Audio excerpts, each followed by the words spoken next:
हरे कृष्णा. श्रीमद भगवत गीता जशी आहे तशी, अध्याय 6. अध्यायाचं नाव आहे ध्यान योग. आपण 15व्या श्लोकापासून वाचायला सुरू करणार आहोत. त्याआधी श्रील प्रभुपादांना प्रार्थना करूया. हे श्रील प्रभुपाद, आम्ही भगवद्गीता हा ग्रंथ वाचून समजून घेण्याचा प्रयत्न करीत आहोत. त्यासाठी आम्हाला आशीर्वाद द्या. धन्यवाद प्रभुपाद.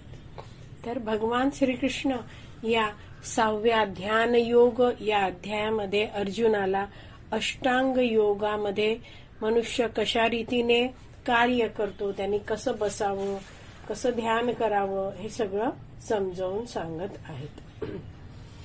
आता 15व्या श्लोकामध्ये भगवंत म्हणत आहेत, युंजन एवं सदात्मानं योगी नियत मानसः शांतिम निर्वाण परमाम मत्स्थानम अधिगच्छति. भाषांतर. याप्रमाणे शरीर, मन आणि क्रिया यांच्या संयमाचा निरंतर अभ्यास करून मन संयमित झालेला योगी भौतिक जीवनाचा लय करून भगवत धामाची म्हणजे श्रीकृष्णांचे निवासस्थान आहे त्याची प्राप्ती करतो. तर सुरुवातीलाच दिला आहे युंजन एवं. एवं जर शब्दशः अर्थ बघितला तर आहे वर सांगितल्याप्रमाणे. युंजन म्हणजे अभ्यास करून. म्हणजे आतापर्यंत जे भगवंतांनी गेल्या 2-4 श्लोकामध्ये सांगितलं कशा रीतीने आपण जर 10, 11, 12, 13, 14 ह्याचे भाषांतर बघितले तर आपल्याला काय प्रोसेस, काय विधी अष्टांग योगाचा सांगितलाय ते आपण थोडक्यात वाचून घेऊया. म्हणजे आपल्याला कनेक्ट होऊ आपण नीटपणे. हा पुढचा जो 15वा श्लोक आहे तर कळेल. तर 10 मध्ये भगवंत म्हणतात अर्जुनाला, मी भाषांतर वाचत जातीये. योगी व्यक्तीने नेहमी आपले शरीर, मन, आत्मा भगवंतांच्या ठाई युक्त केले पाहिजे. त्याने एकांत स्थळी एकटे राहावे आणि काळजीपूर्वक मनाला सतत संयमित केले पाहिजे. त्याने आकांक्षा आणि संग्रहाच्या किंवा स्वामित्वाच्या भावनेपासून मुक्त असले पाहिजे. 11 आणि 12 मध्ये भगवंत अर्जुनाला समजावतायत, योग अभ्यासासाठी मनुष्याने एकांत स्थळी जाऊन भूमीवर कुशासन अंथरावे आणि ते मृगचर्म व मृदू वस्त्राने आच्छादित करावे. आसन उंचावरही असू नये किंवा अत्यंत खालीही असू नये. तसेच आसन पवित्र स्थळी असावे. त्यानंतर योगी व्यक्तीने आसनावर दृढतापूर्वक बसावे आणि मन, इंद्रिय, क्रिया यांचे संयमन करून आणि मनाला एकाग्र करून हृदय शुद्ध करण्यासाठी योग अभ्यास करावा. आणि पुढे 13व्या आणि 14व्या श्लोकामध्ये भगवंत अर्जुनाला म्हणतायत की अशा रीतीने त्यांनी काय करावं, कसं शरीर ठेवावं, कसं बसावं अष्टांग योगासाठी. तर म्हटलंय की मनुष्याने आपले शरीर, मान आणि मस्तक उभ्या सरळ रेषेत धरावे आणि नासिकाग्राकडे स्थिर दृष्टीने पहावे. याप्रमाणे अविचलित आणि संयमित मनाने भयरहित होऊन कामजीवनापासून पूर्णपणे मुक्त होऊन त्या योग्याने, त्या मनुष्याने हृदयात भगवंत म्हणतात माझे ध्यान करावे आणि मला जीवनाचे परम लक्ष्य करावे. आणि आता 15व्या श्लोकात भगवंत म्हणतात याप्रमाणे जेव्हा व्यक्ती याप्रमाणे काय करतोय, शरीर, मन आणि क्रिया यांच्या संयमाचा निरंतर सतत अभ्यास करतो आहे. तर जर आपण 15व्या श्लोकाचे शब्द बघितले, युंजन एवं म्हणजे आता जे 10, 11, 12, 13, 14 या श्लोकामध्ये सांगितल्याप्रमाणे युंजन अभ्यास करून, सदा आत्मानम म्हणजे तो काय करतोय, निरंतर शरीर, मन आणि आत्मा यांचा तो काय करतो आहे, संयमन करतो आहे. आणि तो कसा आहे, योगी आहे. तो नियत मानसा, संयमित मनाने म्हणजे पुढे दिले बघा, मन संयमित झालेला योगी. शांतीम, तर असा हा योगी आहे तो मनशांती प्राप्त करतो. पुढे काय दिलंय, निर्वाण परमाम म्हणजे भौतिक जीवनाचा लय करून. मत्स्थानम, मतस्थान म्हणजे शब्दशः अर्थ बघा, आध्यात्मिक विश्व, भगवत धाम. तर असा हा जो योगी आहे, जो भगवंतांशी जोडला गेलाय, त्याच्या जीवनाचं लक्ष कोण आहे? आपण 13-14 भाषांतरात शेवटी वाचलं की तो भगवंतांचं हृदयामध्ये ध्यान करतोय आणि जीवनाचं परम लक्ष भगवंत आहेत त्याच्या. तर असा तो निरंतर अभ्यास करत राहतोय मनाला संयमित करून, तर तो भगवंतांचं निवासस्थान जे भगवत धाम आहे तो प्राप्त करतो. तर शेवटी दिलंय बघा, मत स्थानम. भगवंत म्हणतात माझं स्थान म्हणजे आध्यात्मिक विश्व भगवत धाम अधिगच्छती, तो प्राप्त करतो. तर गीताभूषण टीका श्रील बलदेव विद्याभूषण हे सांगता आहेत. तर ते म्हणतायत की 10 पासून 14व्या श्लोकाप्रमाणे जे भगवंतांनी अष्टांग योगाचं वर्णन केलं आहे, तर अशाप्रमाणे वागणारा जो योगी आहे त्याचं पुढे काय होतं हे सांगणारा हा श्लोक आहे. तर असा योगी आहे त्याच्याबद्दल शेवटी काय म्हटलं आहे? निर्वाण परमाम, भौतिक जीवनाचा लय करून, म्हणजे जेव्हा तो हा देह सोडतो आहे, या शरीरातून मुक्त होतो आहे, तर मग तो कुठे जाणार आहे? भगवत धामात जाणार आहे. तर असा योगी जो सदा म्हणजे रोज प्रतिदिन 10 ते 14 या श्लोकामध्ये सांगितल्यानुसार अष्टांग योगाचा अभ्यास करतो आहे. आणि तो काय करतोय? नियत मानसा, म्हणजे नियत मानसाचा शब्दशः अर्थ आहे संयमित मनाने तो सतत भगवंतांच्या संपर्कात राहतो आहे आणि भगवंतांच्यावर लक्ष केंद्रित केलं आहे. संपर्कात राहिल्यामुळे तो शुद्ध होतो आणि त्याचं चित्त जे मन आहे ते निश्चल झालंय, शांत झालं आहे. तर असा हा योगी आहे तो मतस्थानम म्हणजे भगवत धामाची प्राप्ती करतो. तात्पर्यात श्रील प्रभुपाद समजावत आहेत, योग अभ्यासाच्या अंतिम उद्देशाचे स्पष्टीकरण आता करण्यात येत आहे. कोणत्याही प्रकारच्या भौतिक सुविधा प्राप्त करण्यासाठी योग अभ्यास नसून भौतिक अस्तित्वाचा लय करण्यासाठी योगाभ्यास असतो.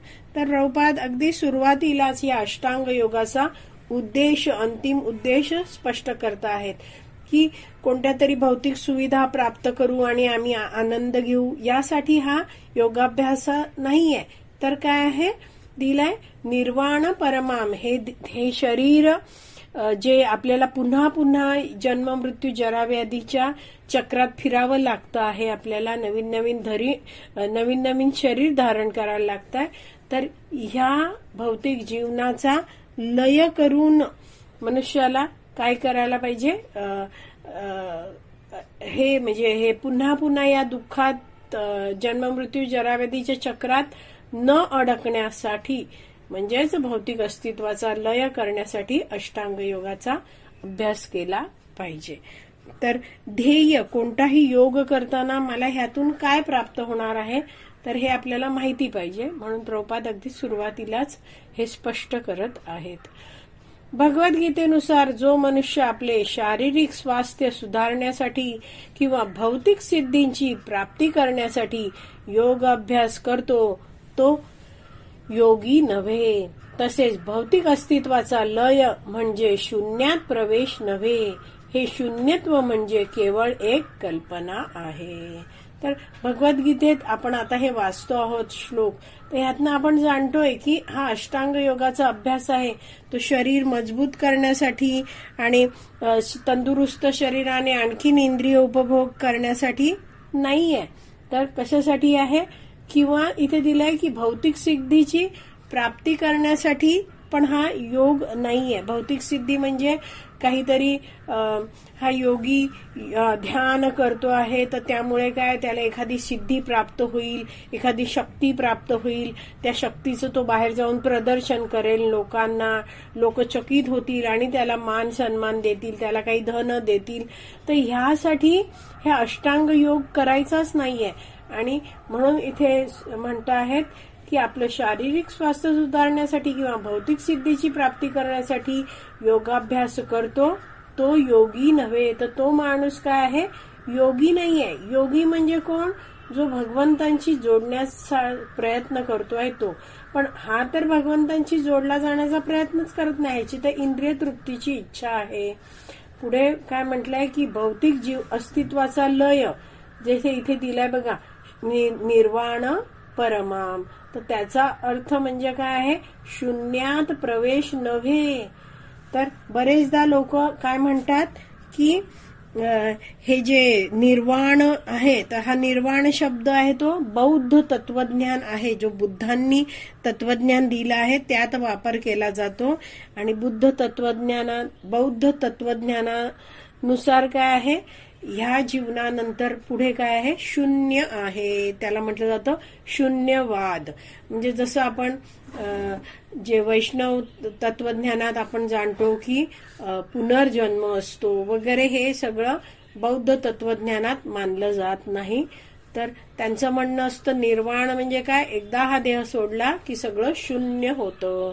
तर प्रभुपाद इथे समजावतायत की या भौतिक अस्तित्वाचा लय म्हणजे शून्यात प्रवेश नाहीये. तर हे जे शून्यत्व म्हणणं आहे ते काय लिहिलंय? हे शून्यत्व म्हणजे केवळ एक कल्पना आहे, हे ते काल्पनिक आहे.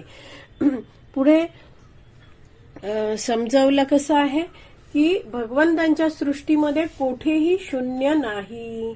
तर जसं हे सगळी कल्पना आहे, कल्पनेचे सगळे हे असे म्हणतात ना की सगळं शून्य होणार, मग आपण कशाला घाबरायचं वगैरे. तर हे काय आहे? चुकीचं लोक म्हणत आहेत. प्रभुपाद पुढे समजवतात, उलट भौतिक अस्तित्वाच्या लयाने मनुष्याला आध्यात्मिक विश्वात भगवत धामात प्रवेश करणे शक्य होते. तर इथे जे भौतिक जीवनाचा लय करून सांगितलं आहे, तर म्हणजेच काय? जन्म मृत्यू जराव्याधीच्या चक्रात त्या मनुष्याने पुन्हा पुन्हा फिरत राहू नये त्या जीवाने, आणि त्यांनी कुठे जावं? भगवंतांशी जोडलं जाऊन भगवत धामात प्रवेश करणं. पुढे म्हटलं आहे, भगवत धामाचेही स्पष्ट वर्णन भगवद्गीतेत करण्यात आले आहे. तर भगवद्गीतेत ही वेळोवेळी भगवंत म्हणतायत की माझ्या धामात तू येऊ शकतोस वगैरे, तर हे सगळं वर्णन केलं आहे. पुढे प्रभुपाद समजवतायत, भगवत धाम म्हणजे असे ठिकाण आहे की ज्या ठिकाणी सूर्य, चंद्र किंवा विद्युत शक्तीची मुळीच आवश्यकता नाही. तर हा जो श्लोक आहे तो आपण काढू शकतो. कुठे आहे तो श्लोक बघूया आपण. 15वा अध्याय त्यातला 6वा श्लोक आहे. तुम्हाला पण शक्य होत असेल तर काढा तुम्ही, म्हणजे आपल्याला हे नीटपणे काय पॉइंट प्रभुपाद समजवतात ते कळेल. न तद्भासयते सूर्यो न शशांको न पावकः यद् गत्वा न निवर्तन्ते तद्धामम परमम मम.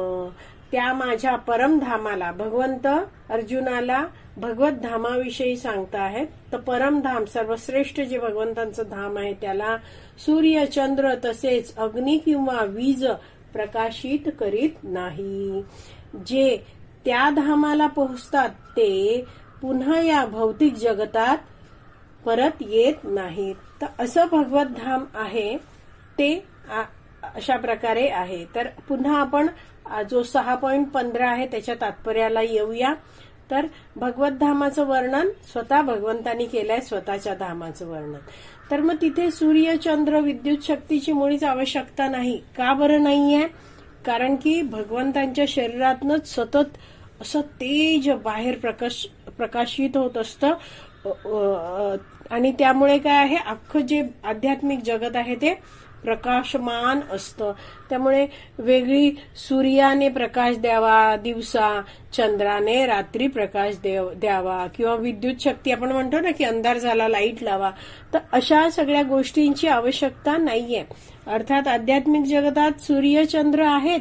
भगवंतांच्या वेगवेगळ्या ज्या लीला आहेत त्या होण्यासाठी, घडण्यासाठी चंद्र, सूर्य हे सहाय्यक म्हणून आहेत, पण प्रकाश देण्यासाठी ते तिथे नाही आहेत. भगवंतांच्या सेवेसाठी सूर्य, चंद्र त्या आध्यात्मिक जगतात भगवंतांच्या धामात असतात.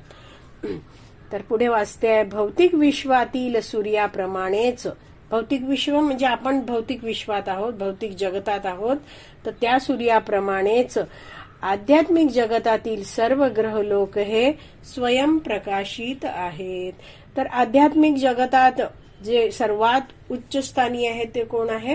गोलोक वृंदावन. काय आहे? गोलोक वृंदावन आहे, आणि खाली सगळे वैकुंठ आहेत. तर सगळे हे जे ग्रहलोक आहेत ते कसे आहेत? स्वयंप्रकाशित आहेत. भगवंतांचे राज्य हे सर्वव्यापी आहे. असं का बरं म्हटलंय? कारण सगळंच भगवंतांकडून आलंय. सगळं भौतिक जगतही भगवंतांनीच निर्माण केलं आहे, आध्यात्मिक जगतही भगवंतांनीच निर्माण केलंय आणि त्यामुळे आणि भगवंत सगळ्यांचे स्वामी अधिपती आहेत आणि म्हणून म्हटलं आहे की भगवंतांचे राज्य हे सर्वव्यापी आहे. परंतु आध्यात्मिक विश्व आणि त्यातील ग्रहलोक यांना परमधाम असे म्हटले जाते.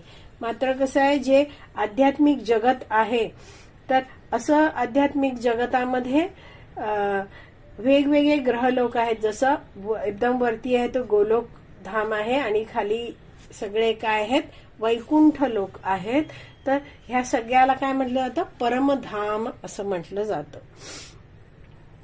तर भगवान श्रीकृष्णांचे जे भक्त आहेत ते जाणतात की भगवंत सगळ्यांचंच पालन पोषण करत आहेत. तर भौतिक जगतात मात्र लोकांना माहिती नाहीये की भगवान श्रीकृष्ण हे सगळ्यांचे स्वामी आहेत. पण आध्यात्मिक जगतात जे कोणी आहेत ते सगळे जन जाणतात काय की भगवान श्रीकृष्ण सगळ्यांचे स्वामी आहेत. तर आज आपण इथेच विराम देऊया. उद्याच्या भागात आपण उरलेलं तात्पर्य वाचणार आहोत. श्रीमद भगवद गीता की जय. श्रील प्रभुपाद की जय. हरी बोल.